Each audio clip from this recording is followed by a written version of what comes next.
Fenêtre sur le monde vous conduit cette semaine sur les chemins de la criminalité, des organisations criminelles, du renseignement également.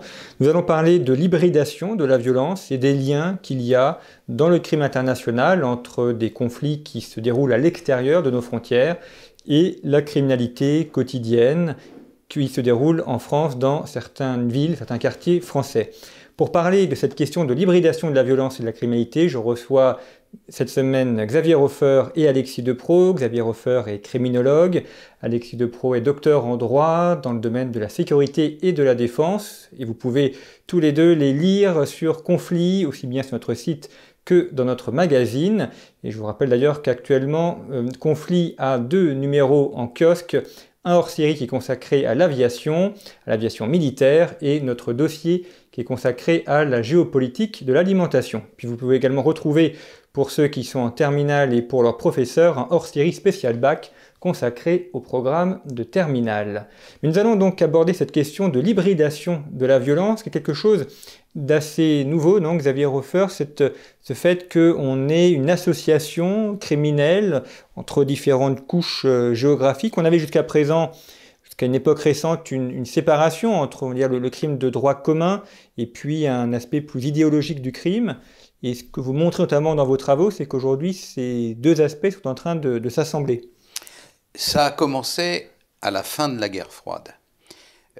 Tout de suite après la fin de la guerre froide, on avait, durant la guerre froide, qui était une période idéologique, où vous aviez d'un côté l'OTAN, de l'autre côté le pacte de Varsovie, plus toutes les métastases de ces deux alliances dans le monde entier, vous avez eu à la fin de la guerre froide un phénomène extraordinaire, à savoir que les deux mondes séparés dans deux petites boîtes différentes qui étaient le monde du crime organisé et le monde du terrorisme se sont retrouvés précipités sur la même scène et ont été obligés, ce qui était exceptionnellement le cas avant, de travailler ensemble et d'apprendre à se connaître et de s'interpénétrer.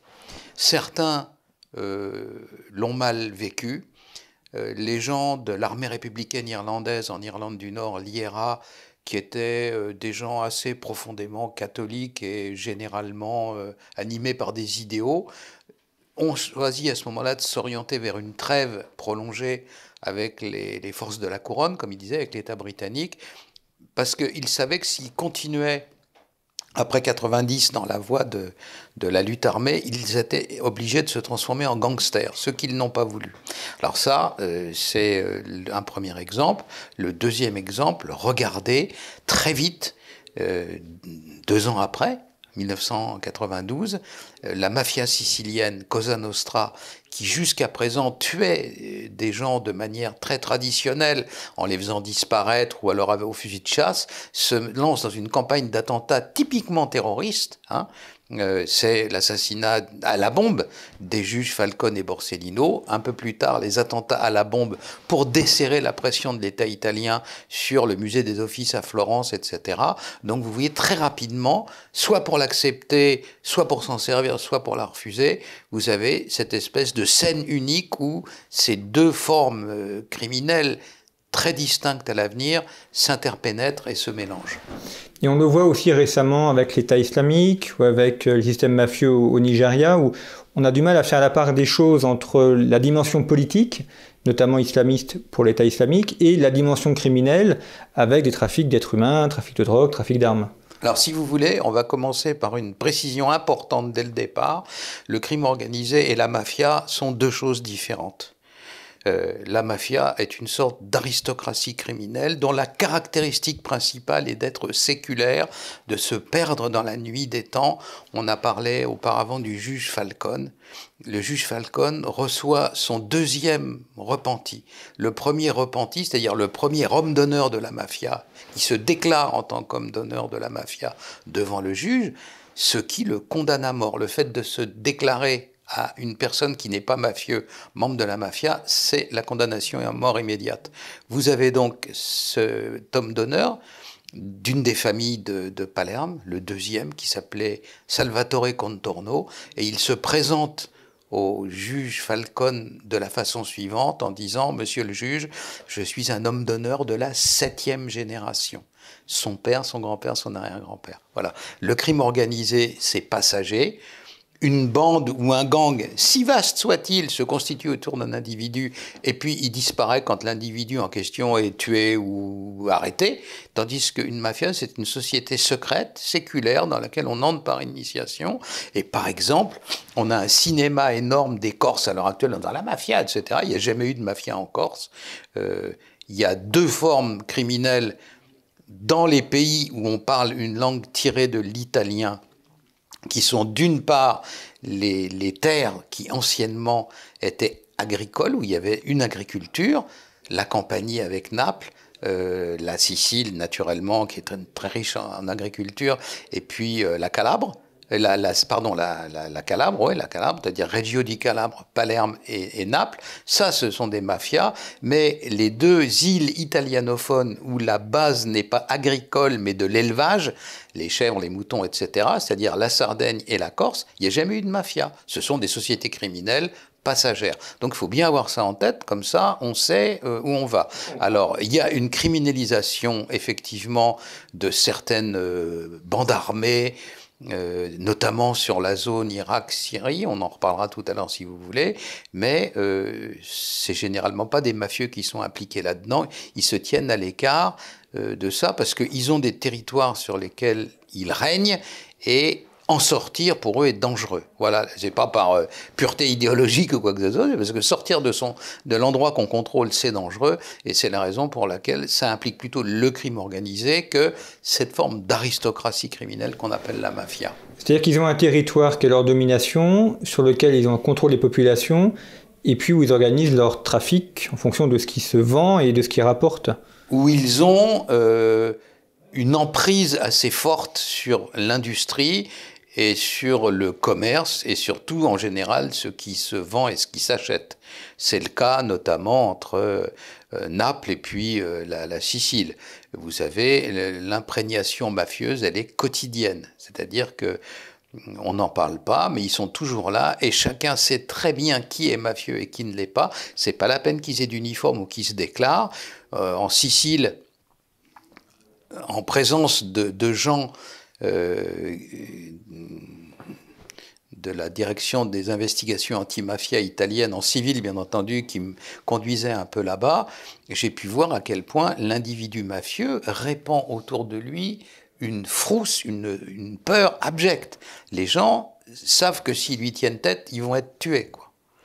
C'est ça une mafia. Et les bandes de racailles de la banlieue nord de Paris ou même le milieu marseillais, ils sont à 100 coudées au-dessous de cette emprise, de cette puissance criminelle. Ce ne sont pas les mêmes mondes. Alors Alexis Depraux, dans ces rapports entre mafia, système criminel et État, comment est-ce que le lien entre les deux est organisé? Évidemment, l'État réprime ces crimes par le renseignement, par les différents systèmes de police aussi qui existent.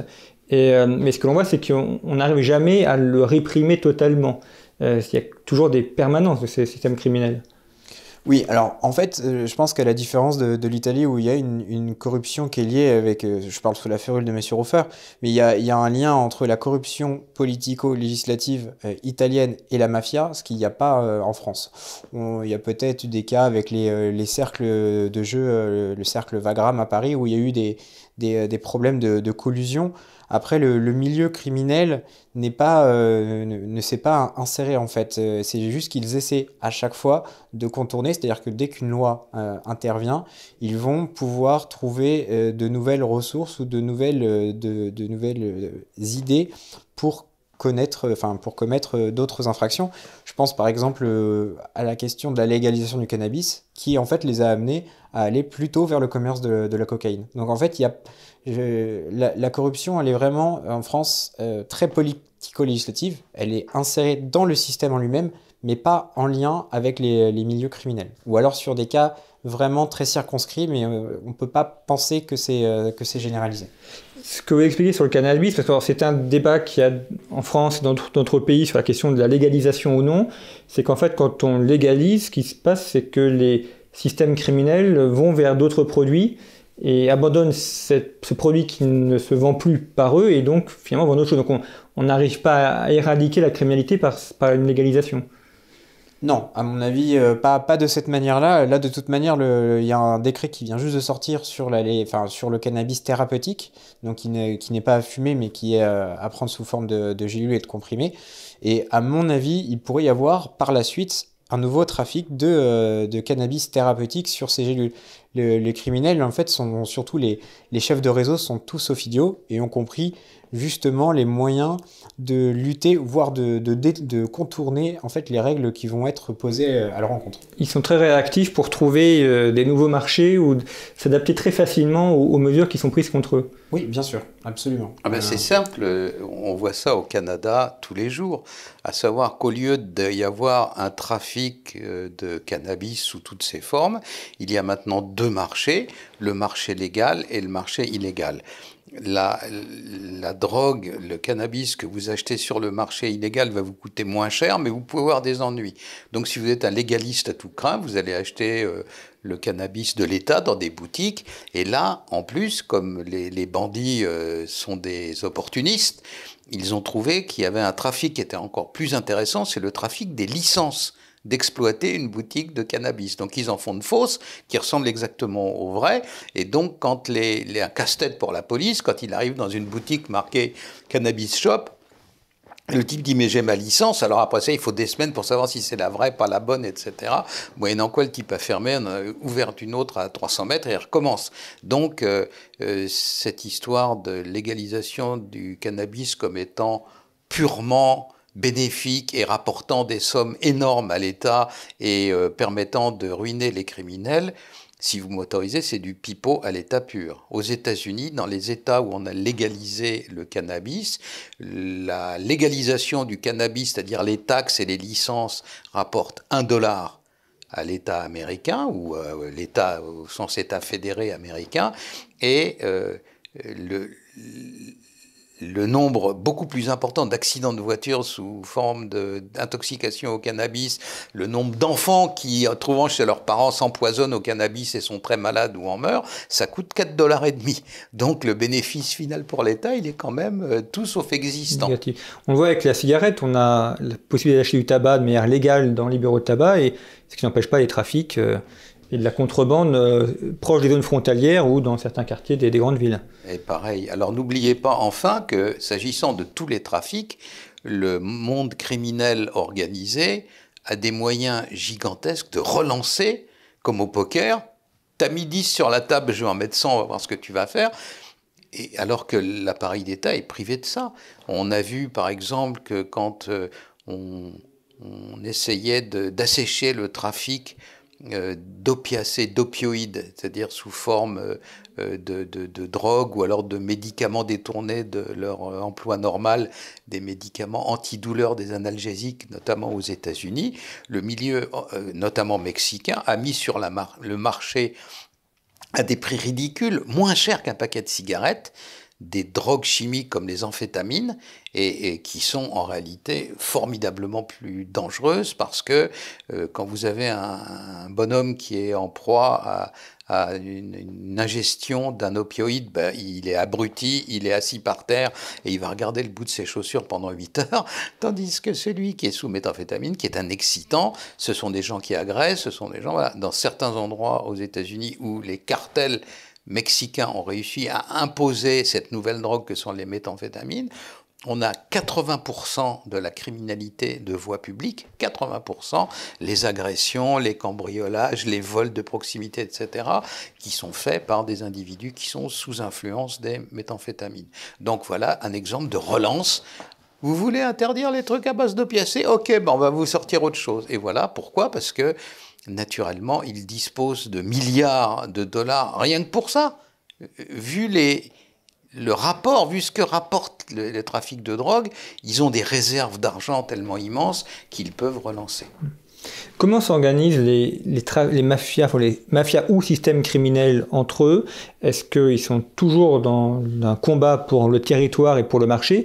Ou est-ce qu'on a des alliances ou des trusts qui se créent entre les pays, entre les continents? Alors vous posez une question très importante, et puis après ça, Alexis pourra nous dire comment ça se traduit en termes juridiques, qui est la question cruciale pour le monde criminel et la différence cruciale entre l'individu honnête et le bandit, c'est dans la dimension du temps, dans la temporalité. Il est possible d'avoir entre la France, par exemple, et la Grande-Bretagne, une alliance, une belle et bonne alliance qui va durer 50 ans, 60 ans, 70 ans, un siècle. Ça n'est pas possible entre bandits. Entre bandits, la durée, c'est le danger. C'est-à-dire que si n'importe quel bandit a le choix entre gagner 10 $ aujourd'hui et 100 $ demain, il prendra les 10 $ aujourd'hui. Pourquoi ? Parce que toute activité durable le met en position de fragilité vis-à-vis de l'appareil d'État.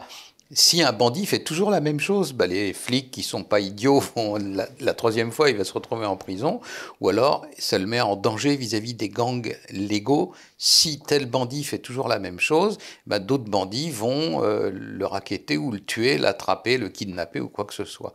Donc le bandit, dans son essence, à titre individuel quand c'est un bandit ou au titre de la famille quand c'est un mafieux, est un prédateur opportuniste. C'est le lion qui rôde autour du troupeau de zébus. Il voit un zébu un peu faible qui sort du troupeau, il lui saute dessus, il le mange, il se repose pendant 15 jours et puis il recommence le coup d'après. Voilà, c'est comme ça que se passe la vie criminelle. Donc il ne peut pas y avoir... Si on doit songer à quel point ça va être difficile pour des Calabrais ou pour des Siciliens de s'entendre avec des bandits d'Amérique latine. Ils n'ont pas la même culture, ils n'ont pas le même langage. Ce qui est dangereux pour les uns n'est pas forcément dangereux pour les autres. Donc c'est au coup par coup, on se fait faire livrer les 500 kilos ou la tonne de cocaïne, et après ça, chacun reprend ses billes, et on reprend le coup d'après sur une base absolument neuve. Il n'y a pas...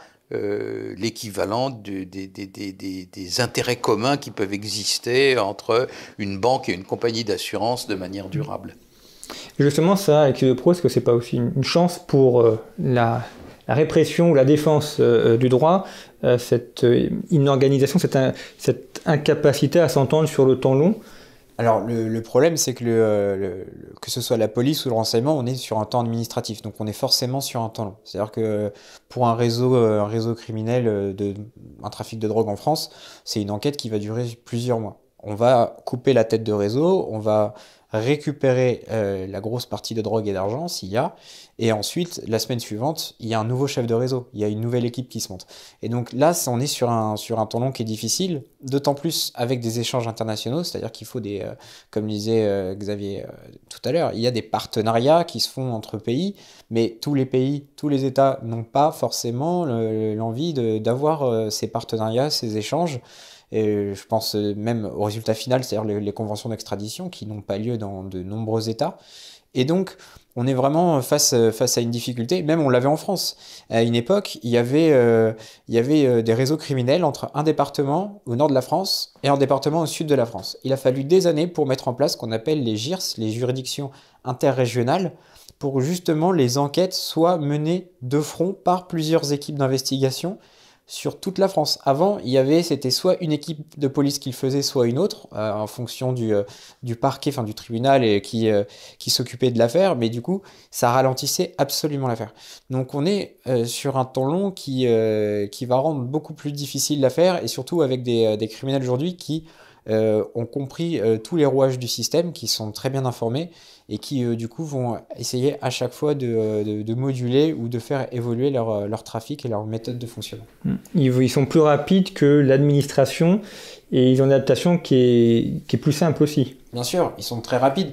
Vous parliez tout à l'heure du Mexique. Il y a les cartels mexicains. Quand il y a eu une descente il y a quelques années, ils avaient découvert dans un local du matériel de haute technologie de surveillance et d'écoute qui était encore plus évolué que tout le matériel de défense et de renseignement de l'État mexicain. Donc c'est pour vous dire qu'ils ont des milliards de dollars dans les poches. Ils ont les moyens de suivre... En France, même les petits dealers, ils ont des brouilleurs de fréquences. Donc, vous voyez, au stade du petit dealer. Donc, imaginez, après, s'il y a un réseau plus évolué, les fonds qui sont mis pour la surveillance, pour justement éviter d'être surveillés et pour évoluer vers d'autres trafics. Pour compléter ce qu'a dit Alexis, la Cour des comptes américaine, qui s'appelle General Accounting Office, a fait une fois une étude pour savoir combien de temps il fallait à l'administration américaine pour remplacer un ordinateur quand il devenait un peu vieux. Pays qui a inventé la micro-informatique, pays qui n'a pas de problème de financement. Mais l'appareil bureaucratique américain fait que quand un fonctionnaire fédéral américain dit « mon ordinateur, il est un peu vieux », il faut 4 ans et demi pour le remplacer. 4 ans et demi. Auquel cas, il devient naturellement toujours plus vieux et plus difficile à faire fonctionner dans les 4 ans et demi en question. Quand vous dirigez un cartel de la drogue, vous dites à votre lieutenant au Mexique, Antonio vient ici, vous lui donnez une liasse de billets, il va acheter l'ordinateur le plus cher et le plus performant, le plus d'avant-garde. Compte tenu de ce qu'il gagne, les milliards de dollars avec la drogue, il s'en fiche du prix de l'ordinateur et puis il l'a tout de suite. Et si le type dit « Ah, c'est un peu ennuyeux, j'ai pas le droit, celui-là il n'est pas encore en vente », on lui explique qu'on sait où sa petite dernière va à l'école ou alors on lui donne un peu d'argent. Selon la célèbre équation de Pablo Escobar, plata o plomo, l'argent ou le plomb, hein, voilà, c'est ça, tu choisis maintenant. Et puis, dans ces cas-là, on obtient très vite. Même pour les terroristes, le fusil d'assaut de l'armée américaine qui s'appelle AR-15, l'IRA en Irlande du Nord avait l'AR-15 de l'armée américaine en dotation avant l'armée américaine. Là, en géopolitique, on s'intéresse beaucoup aux réflexions à différentes échelles, et ça, c'est notamment pertinent, notamment en criminalité, puisque quand on voit, nous, un aspect criminel dans une rue ou dans un quartier, ce que le citoyen lambda ne perçoit pas forcément, c'est la dimension internationale qu'il peut y avoir, notamment dans la drogue. Rares sont, sauf les drogues de synthèse, mais rares sont les produits de drogue qui sont produits directement en France. Donc, ça veut dire qu'il y a un système international qui part du Maroc pour le hashish ou de l'Afghanistan pour tout ce qui est à base d'opiacés, et après Colombie pour la cocaïne, et tout ça arrive par différents systèmes en France.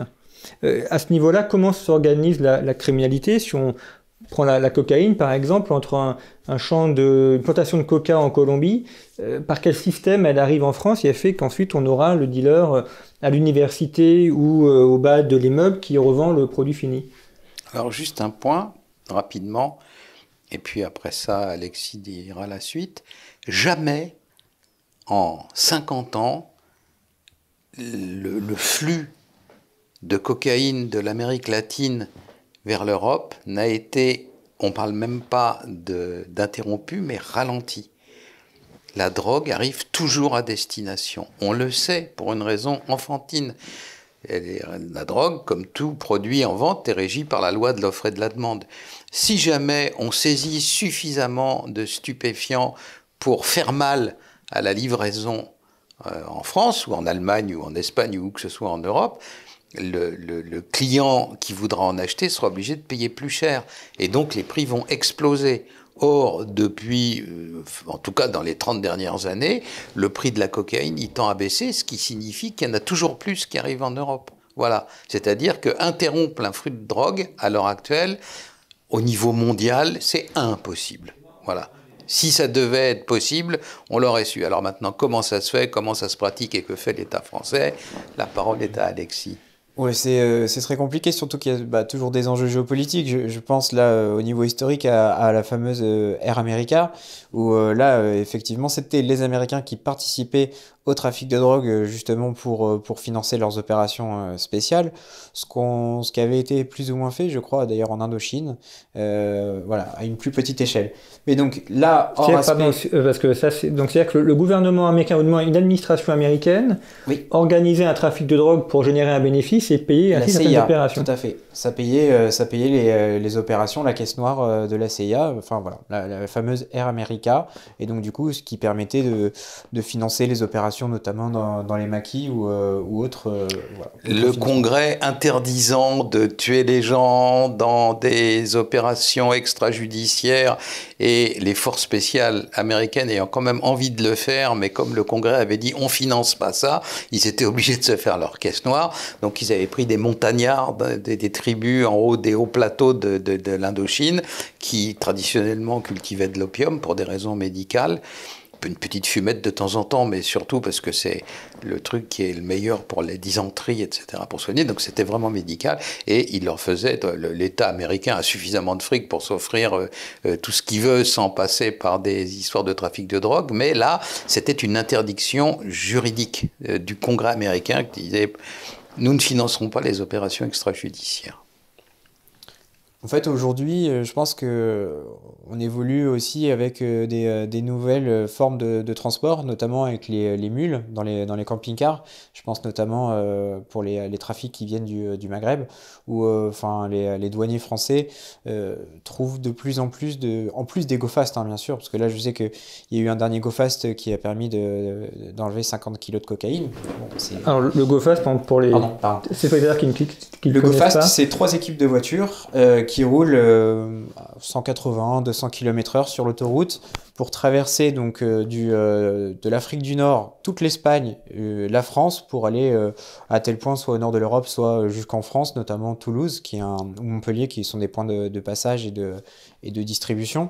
Et donc du coup, la première voiture enclenche le pas pour voir s'il n'y a pas de problème. La deuxième voiture transporte et la troisième voiture ferme le voyage pour voir s'ils ne sont pas suivis par les forces de police. Donc là, Le coffre est rempli de produits stupéfiants. oui, le plus possible. Donc on peut être minimum 50, voire 100 ou 200 kilos de matériel de drogue à l'intérieur des voitures pour bien financer justement le voyage. Donc voilà, les go-fast, là il a quand même fallu une équipe du GIGN pour arrêter les 2 hommes et 50 kilos de cocaïne.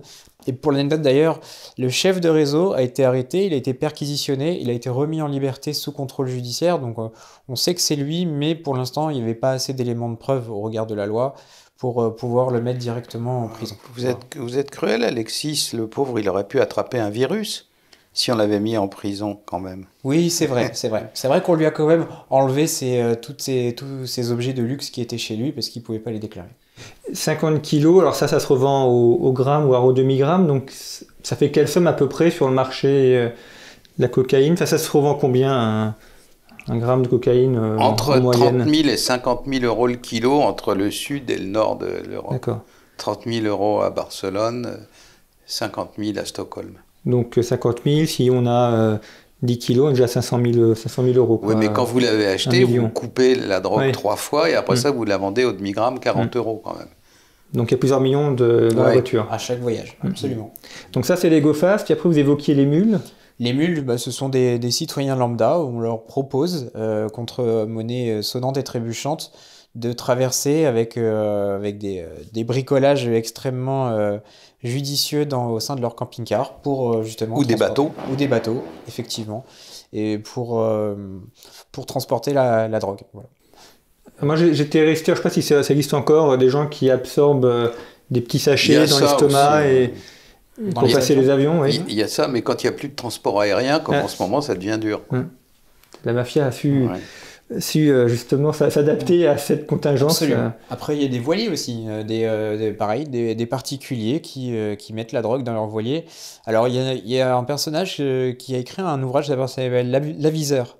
L'aviseur, donc il renseignait les douanes, et il transportait de la drogue. Lui, c'était pour le nord de l'Afrique jusqu'à l'Europe. Et donc, du coup, on voit le processus où ce sont des particuliers aujourd'hui qui vont participer au transport de la drogue. Mais il y a 36 moyens. Il y en a un des plus utilisés à l'heure actuelle. La drogue, elle vient du cône nord de l'Amérique latine, la cocaïne. Elle transite par l'Afrique et après ça, elle remonte jusqu'à l'Europe. Le meilleur moyen, c'est de transvaser en pleine mer de la cocaïne vers des bateaux de pêche. La cocaïne va par un bateau du Brésil, par exemple, jusqu'au large du Sahara, vous voyez, du Sahara occidental et tout. Et donc là, vous avez un bateau qui transfère, et les bateaux de pêche, la pêche moderne, les poissons sont congelés immédiatement quand on les a pêchés. Comme ça, le bateau peut rester sur la zone de pêche plus longtemps. Et à partir du moment où vous avez la douane qui vient obliger le bateau à ouvrir les soutes, toute la cargaison est perdue. parce qu'on ne peut pas dégeler, recongeler 36 fois. Hein. Donc ce qui fait que les douaniers ils regardent à 2 fois avant de fâcher les pêcheurs jusqu'au moment où ils ont une grève sur les bras, ou alors les pêcheurs disent on ne va plus travailler, ils portent plainte aux autorités, etc. Donc vous avez beaucoup de drogue qui passe, mais à chaque fois 2 ou 3 tonnes. Hein. On a vu des sous-marins aussi, les Colombiens ont affrété des sous-marins. Ah, ils ne traversent pas l'Atlantique quand même, c'est le long de la côte latino-américaine. Ils n'ont pas de sous-marins qui peuvent traverser un océan. Mais quand il y a suffisamment de cocaïne, on a vu des avions. À un moment donné, vous voyez la pointe la plus avancée de l'Amérique et puis la pointe la plus avancée de l'Afrique. Vous prenez un bimoteur, vous virez tous les sièges qu'il y a à l'intérieur, vous mettez rempli de cocaïne, et l'avion vole depuis le bout de la péninsule la plus avancée du Brésil jusqu'au Sahara. Et là, l'avion, une fois qu'il est vidé de sa cargaison, ils y mettent le feu, quoi. C'est fini, il ne sert qu'une fois. Mais non, on peut faire ça naturellement, on ne fait pas ça pour un demi-gramme. On voit aussi au niveau local, là aussi, si on reste dans une analyse à plusieurs échelles, l'organisation des trafics dans une ville ou dans un quartier, dans une rue, on voit qu'on peut très bien passer d'un quartier à l'autre avec des zones qui sont contrôlées, des rapports de force aussi entre différents systèmes criminels qui se partagent le terrain, comme une guerre de territoire d'ailleurs pour le contrôle et ainsi l'accès à la vente et à la clientèle. Oui, absolument, ce sont des guerres de territoire. Après, c'est ce qu'on a pu voir récemment. Alors, soit peut-être aussi avec la phase de déconfinement, parce que ceux qui étaient en prison et qui ont été libérés très très rapidement par Madame Belloubet sont venus récupérer leur dû. Mais sinon, oui, il y a des problèmes de territoire, ce qu'on a pu voir dans le 19e arrondissement de Paris, effectivement.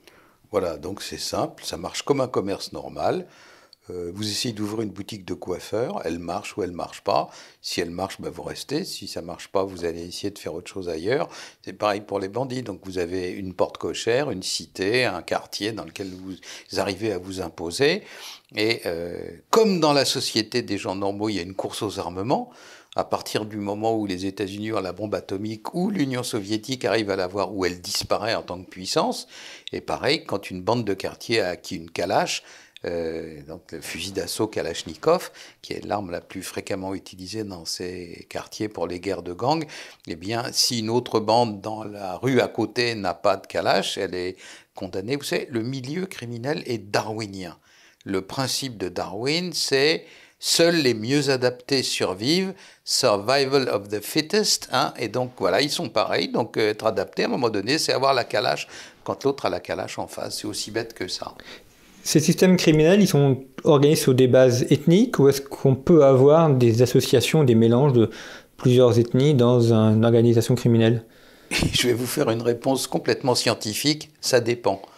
Voilà, donc c'est souvent des copains de cage d'escalier, ou des copains, dans le cas des voyous maghrébins, des cités de fréquentation de la mosquée ou de traîner autour, etc., quand ils étaient plus petits, et les deux cohabitent, quoi. Il y a des sociétés criminelles fondées sur le cousinage, sur le clan, et puis d'autres qui sont plus variées selon qu'on a des affinités qui proviennent généralement de l'enfance.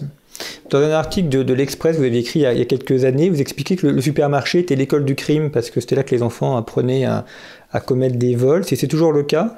Ah, ça c'était il y a très longtemps, c'était dans les années 80, et donc depuis les choses ont beaucoup changé.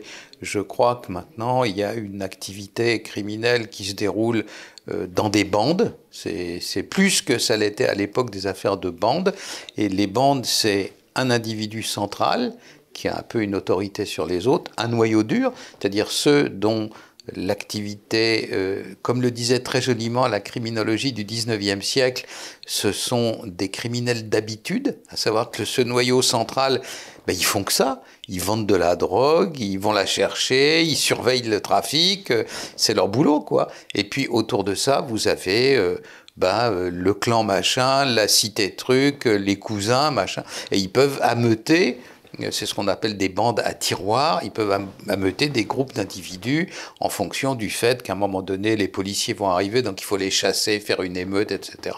Donc ils peuvent compter sur une espèce de deuxième cercle de gens qui soit font ça par solidarité clanique ou familiale, soit font ça parce qu'ils veulent entrer dans la bande ultérieurement. Voilà, la mécanique est à peu près celle-là.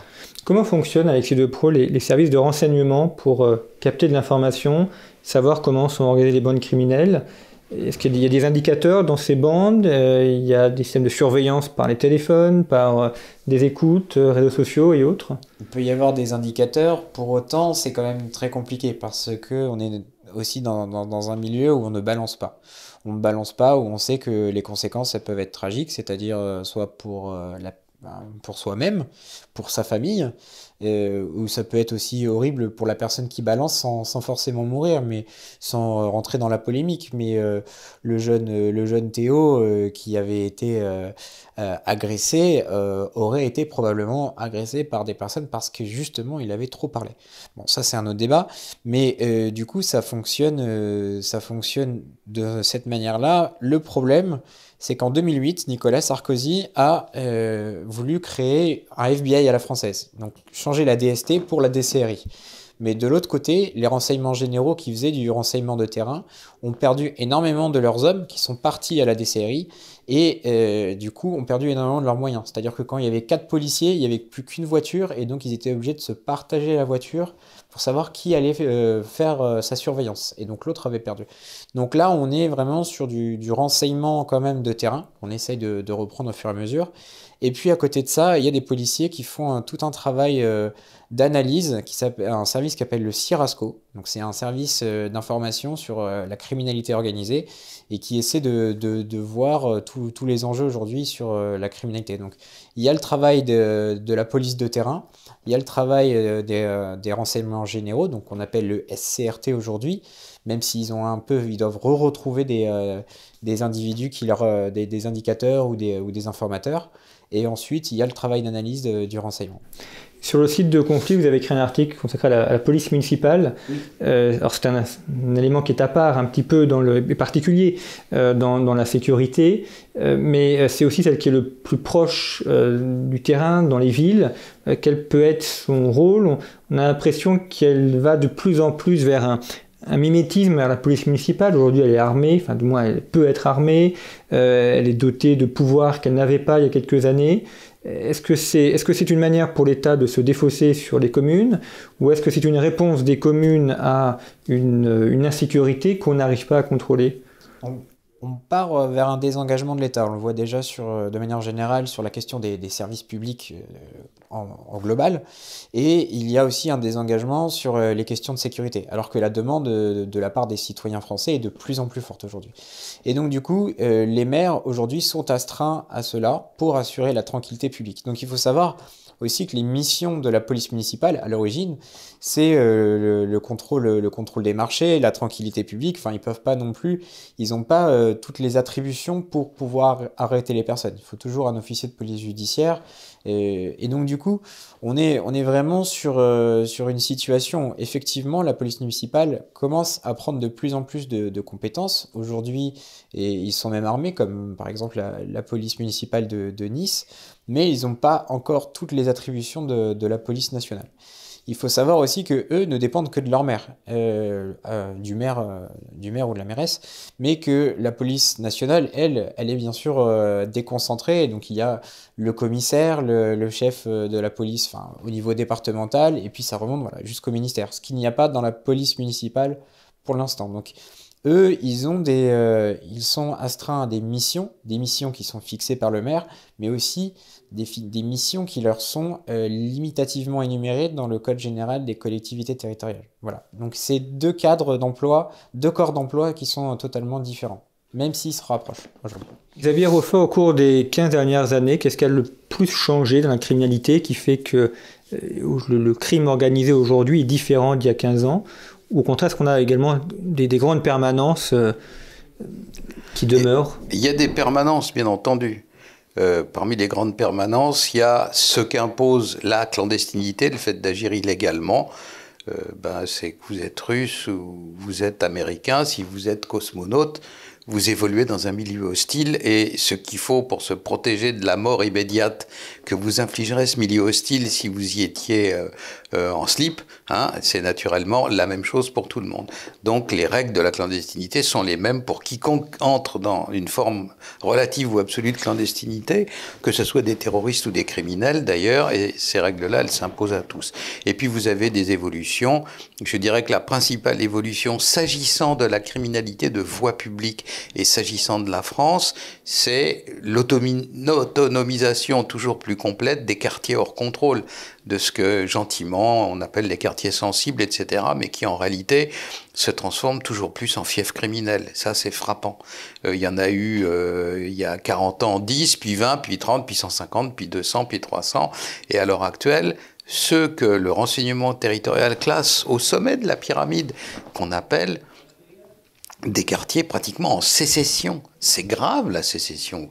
Hein, tout le monde se souvient de la guerre de sécession, ça n'a pas été drôle. Hein. Alors, des quartiers en sécession, il y en a entre niveau 1, niveau 2, ceux qui l'ont un peu plus que les autres. Il y en a environ 200 en France, et dans lesquels, chaque jour, le travail de renseignement et le travail de la police, et donc l'autonomisation des criminels dans ces quartiers, devient plus importante et plus inquiétante.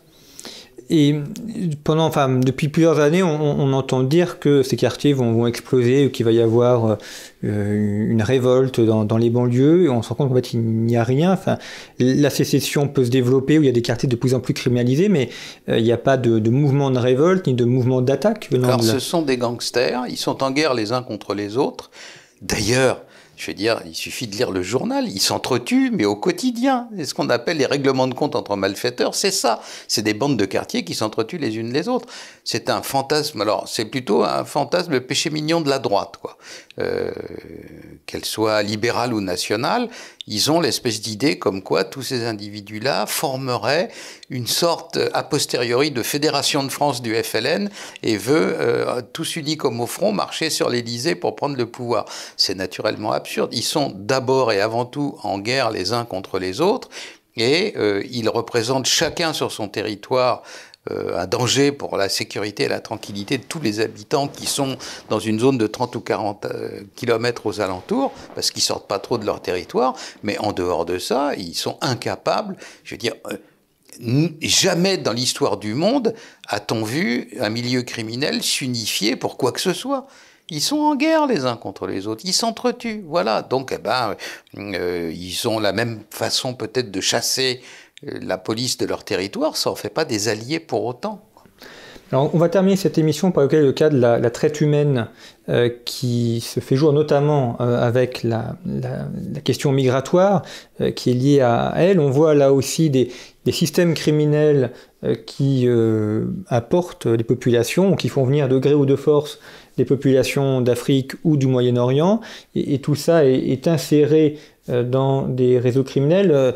Interpol, dans un de ses récents rapports, explique que 90% des migrants qui viennent en situation régulière viennent par des systèmes criminels. Tout ça apporte énormément d'argent, parce qu'ils font payer le passage, et ensuite ils sont utilisés dans la prostitution ou même dans la criminalité de droit commun pour payer leur passage. Oui, absolument. Là, on a vu, à partir du moment où il y a eu le début de la vague migratoire, que la mafia italienne, notamment, était participée de ce processus de commerce illicite et de traite des êtres humains, et pour amener effectivement à d'autres formes de trafic en France. Mais d'ailleurs, ce sont des trafics même qui peuvent être particuliers. Il y avait une consul de France qui avait été arrêtée parce qu'elle avait acheté des bateaux pour permettre justement le trafic de ces êtres humains entre l'Afrique du Nord et l'Europe. Oui, elle avait acheté des bateaux pneumatiques, oui, pour permettre les passages. Oui. C'est ça, tout à fait. Et là, on voit aussi apparaître des systèmes mafieux criminels en Afrique même, notamment les systèmes criminels du Nigeria qui font des rapts. Enfin, on a l'impression de revenir à l'Afrique précoloniale avec rapt dans les villages, trafic d'esclaves, et on voit ressurgir les grandes routes de la traite humaine et les marchés de Tripoli comme on a connu jusqu'à une époque, jusqu'au 19e siècle. Alors, on voit tout ça, on le sait. Je ne révèle pas un secret de l'État, mais une fois, dans le cadre d'une commission à laquelle il avait parlé, le directeur du renseignement militaire de l'époque, vous savez, on ne fait pas traverser des déserts de plusieurs milliers de kilomètres à des gens à pied et en marchant droit devant eux, quoi. C'est naturellement impossible. Il faut tout un énorme système de relais pour alimenter les camions en essence qui transportent les gens, pour donner à boire à ceux qui traversent le désert, parce qu'il n'y a naturellement pas de puits et de sources partout dans le désert.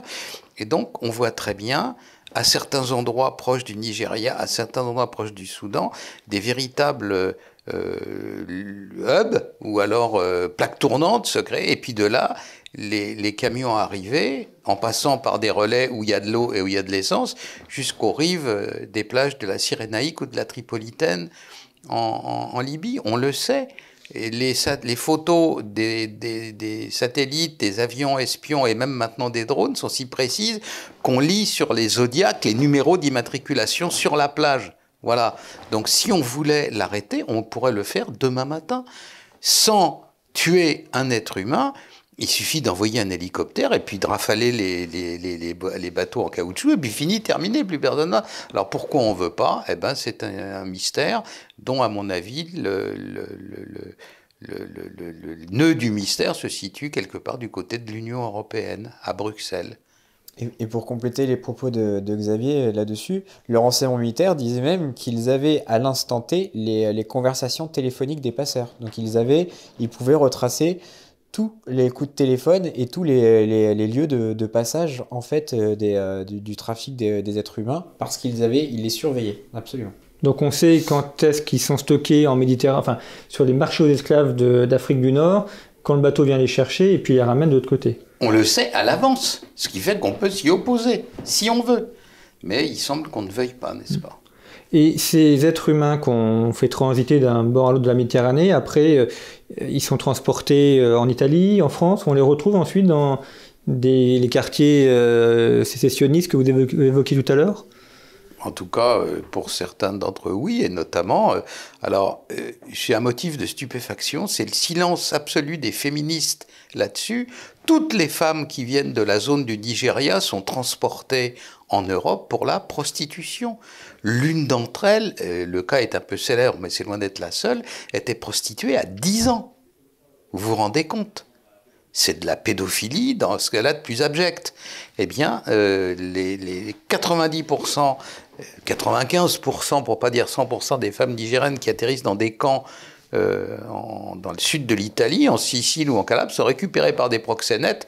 Et après ça, récemment, on a démantelé un réseau comme ça dans la région de Marseille, où il y avait une douzaine de ces jeunes femmes qui étaient traitées, mais comme on n'ose pas traiter du bétail en Europe, et qui étaient prostituées, alors qu'on leur avait dit qu'elles seraient coiffeuses ou quoi que ce soit, qu'elles auraient une vie meilleure, qu'elles pourraient s'installer comme elles le voulaient, etc. C'est du trafic d'esclaves. Ce qu'on faisait déjà avec les jeunes femmes des pays de l'Est. Avant la vague migratoire, c'était exactement ce cas-là.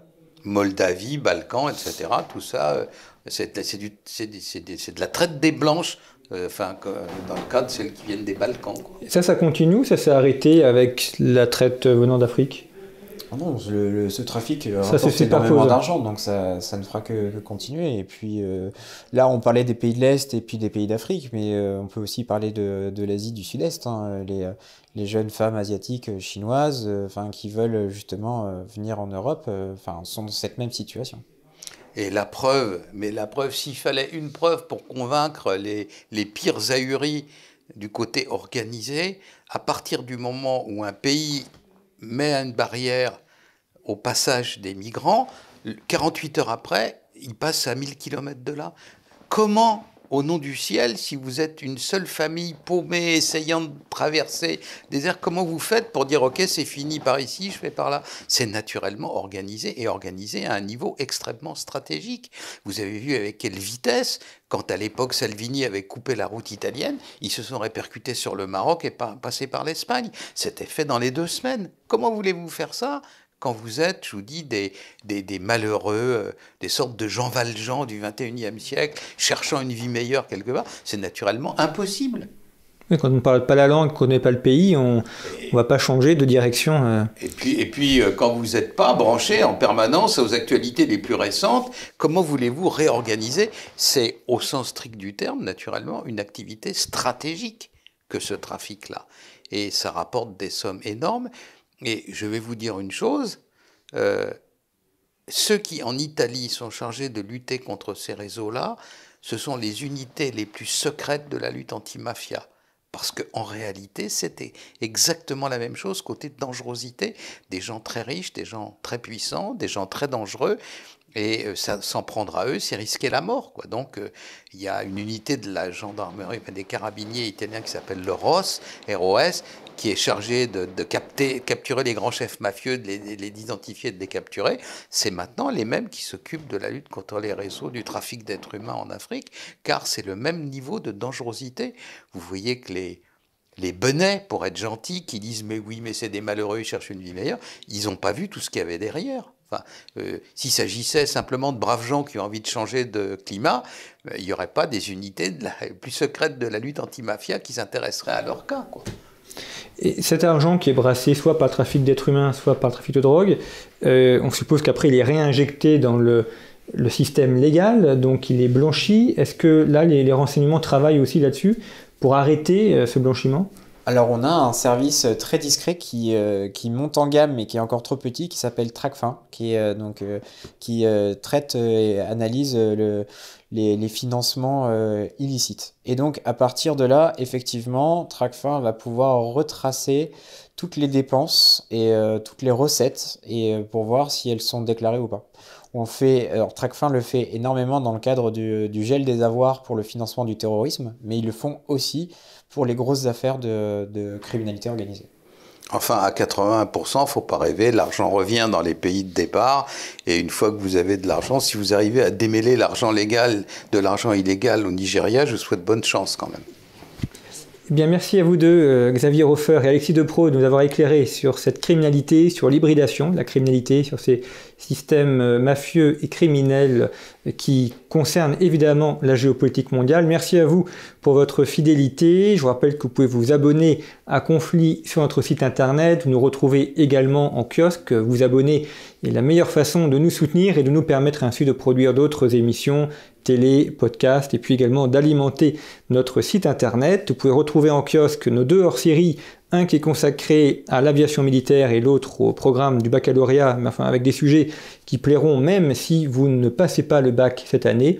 Et puis notre dossier qui est ce mois-ci consacré à la géopolitique de l'alimentation. Merci pour votre fidélité et à bientôt.